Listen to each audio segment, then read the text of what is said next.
Bonjour à tous, ça fait longtemps qu'on ne s'est pas parlé sur cette chaîne et pour cause, pendant je pense 2 mois à peu près, j'ai un peu lâché le système des enveloppes avec un résultat sans grande surprise. C'est que on a dépassé les limites de notre budget et on a un peu tapé dans l'épargne, notamment pour se payer les vacances cet été.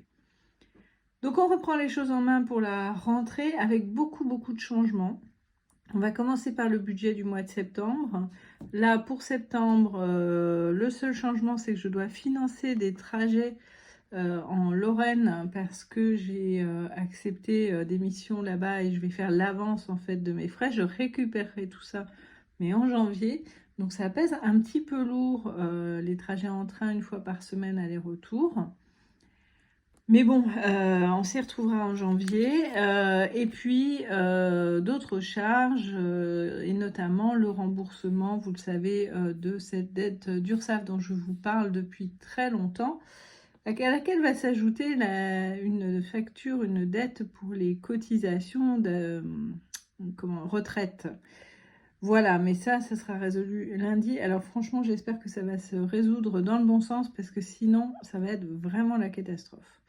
Mais bon, ne parions pas d'avance sur des choses négatives, essayons de garder l'espoir et préparons le budget de ce mois-ci, alors qui est donc un mois ric et rac. Et en plus, il y a la rentrée et je n'ai plus la prime de rentrée. Donc voilà. Alors pour les courses, toujours, pardon, 400 €. Donc 400 € pour les courses, que je vais mettre tout de suite dans l'enveloppe ad hoc. Et ensuite, je vous dirai ce qui va changer, qui est majeur à partir du mois prochain. Alors, les courses. Hop, pardon. Voilà.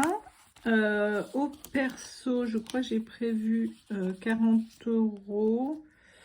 Il y a d'abord, voilà, les chats et l'hygiène ensemble, ça va faire... Ah non, je crois que j'ai dit que je mettais l'hygiène avec les courses ce mois-ci. Donc, je vais mettre d'abord les chats. Donc, 30, oh là là, 30 €. Donc, vous voyez que tout est bien vide là.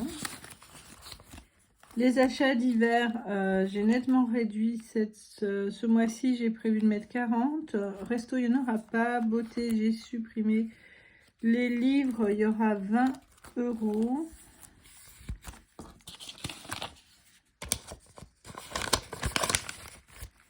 Les vêtements, je vais mettre 50 €. Alors là, avec la rentrée, il faut que je rhabille ma fille. Mais je vais prendre dans l'épargne, hein, parce que ce mois-ci, on ne peut pas faire autrement. Donc 50 € pour les vêtements. Et donc, j'avais prévu... Ah ben, j'avais dû quand même garder l'hygiène. Donc, je vais mettre l'hygiène et les chats. Bien. Oui, je vais faire comme ça. L'hygiène et les chats ensemble ici. Bon, ça fait 50 parce que j'ai encore une fois pas de monnaie. Hein, pour avoir des billets de 20 et de 10 à mon distributeur, c'est la galère. Et donc, pour moi... suis-je? Voilà, je vais mettre 30.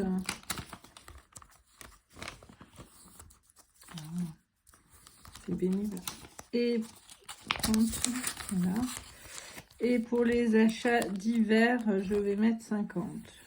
Voilà, sachant que bon, les deux budgets en fait peuvent parfois se confondre un peu. Pas de repas à l'extérieur, ce qui veut dire que je vais devoir être super disciplinée et emmener mon repas au boulot. C'est la table. Et voilà. Et vous voyez qu'ici, j'ai 2 billets de 20 qui viennent en fait du fait que... Pardon, vous ne les voyez pas. Que j'ai commencé à vendre 2-3 trucs de la maison parce qu'on va déménager. Et ça, c'est la grosse nouvelle. Donc, on va déménager à la fin du mois de septembre. Donc là, pour la caution, tout ça, j'aurai recours à l'épargne. Il reste heureusement un peu d'épargne.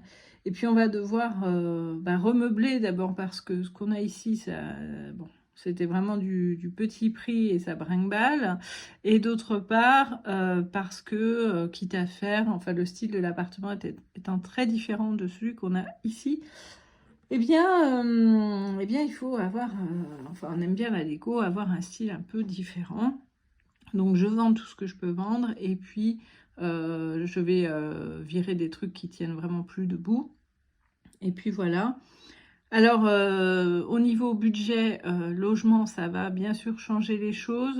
Ce sera un peu plus grand, donc un peu plus cher, pas beaucoup plus cher, parce que en fait, on aura le chauffage et l'eau chaude compris dans le loyer. Et donc, en fait, je me récupère en grande partie sur la facture d'électricité qui ici était exponentielle, hein, puisqu'on était arrivé là à 120 € par mois pour la facture d'électricité. Voilà. Alors par contre, évidemment, ce qui change aussi, c'est l'attente de cette conclusion pour la cotisation retraite de mon ancienne activité. Et de toute façon, je ne pourrai pas dépasser des mensualités de je pourrais pas aller au-delà de 50 € parce qu'après on risque de ne pas y arriver, donc je risque de me trouver à ne plus payer, ce qui n'est quand même pas l'objectif au final. Voilà. Donc voilà pour ce rapide budget du mois et surtout ces nouvelles. Vous voyez que ma table est vraiment foutue. Il y a de la peinture, enfin il y a de tout et surtout elle ne tient pas très bien. Donc celle-ci, je l'aimais beaucoup, mais elle va être remplacée. Voilà, puis surtout par une table un petit peu plus grande. Vous la voyez pas, mais elle est toute petite. Voilà, donc tout ça, c'est bien des frais en perspective. Et si on ne reprend pas sérieusement le gouvernail du budget, eh bien, on va aller droit à la catastrophe, alors qu'il n'y a pas de raison si on continue à administrer comme on l'a fait au long des, disons, des 10 mois passés, puisqu'il y a eu 2 mois de flottement. Voilà. Ce qui nous a un petit peu mis dedans, c'est quand on est parti... en Espagne, c'était une mission pour le boulot et j'ai fait venir ma fille en me disant bah, on va en profiter, on va se faire 4-5 jours. On a prolongé donc le séjour, hein.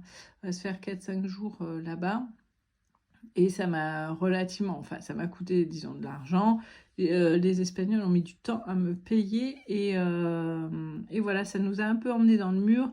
Et on s'est payé des vacances qui étaient peut-être un peu plus onéreuses que ce qu'on pouvait se permettre de faire. Donc encore une fois en piochant dans l'épargne. Mais voilà quoi. Donc pas des super nouvelles niveau budget, mais pourquoi? Parce que tout simplement, eh bien, je suis sortie de la route du système des enveloppes. Et donc voilà, ce que ça nous apprend, c'est que c'est le bon système et qu'en gérant comme ça en liquide, eh bien, on tient son budget et on y arrive malgré l'inflation, malgré tout. Et dès qu'on est plus vigilant, eh ben, ça y est, ça part, quoi. Je vous raconterai une autre fois notre super voyage et notamment l'aventure de la voiture électrique, puisqu'on avait pris une voiture électrique de location.